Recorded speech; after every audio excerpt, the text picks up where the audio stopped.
Hello guys, my name is Jeffrey. Welcome to Chef All-in-One. Today I'm about to show you how to make a better beef steak at home. So with the simple ingredients that you can find in your house. So I'm gonna start with the sauce that goes on the steak first.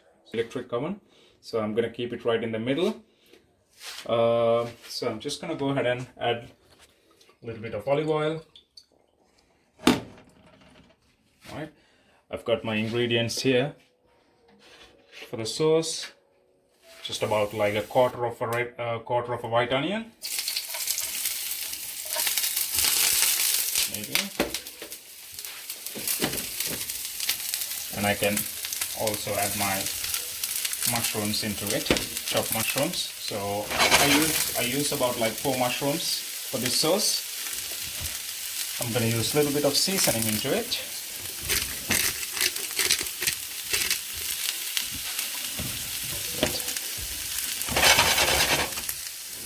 Let it salt about a couple of minutes, 3 minutes. Let it get cooked half the way.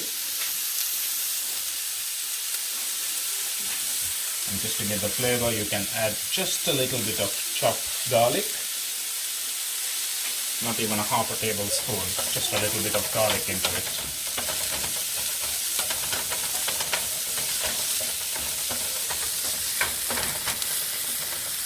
And roast them. Let it sit there for about a minute. Let it cook.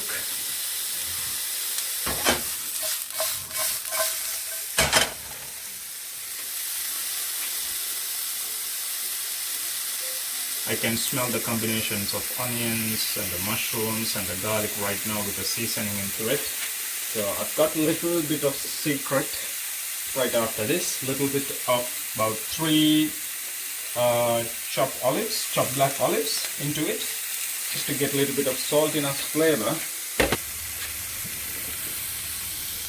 Once I know it's about like a 75 to 80% is cooked, I can add my milk into it. Just thicken it up.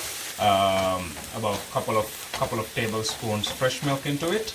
I used about like a 5 tablespoons of milk into it. So if you want to use fresh milk, just use, if you want to use the fresh cream, just use the half of the amount of it.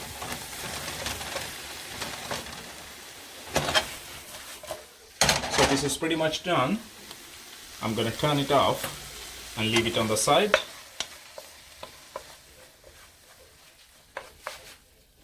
Let it rest for about a few minutes, then I will make a puree out of it.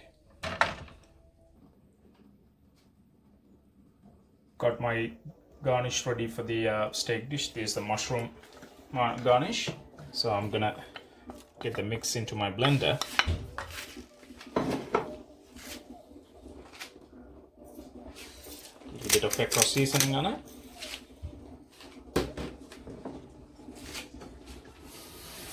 And also I'm gonna add tiny bit of water, because I wanted to make a puree out of it.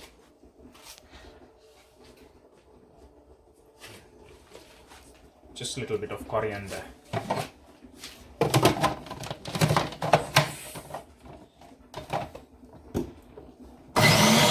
Blend it. Do not want to over blend this, because I don't want it like a proper puree. I just want to have a little bit of chunk and the crunchiness out of it, because by the time I cook the steak, I will reheat it again. Just cook it a little bit more to add it into the steak.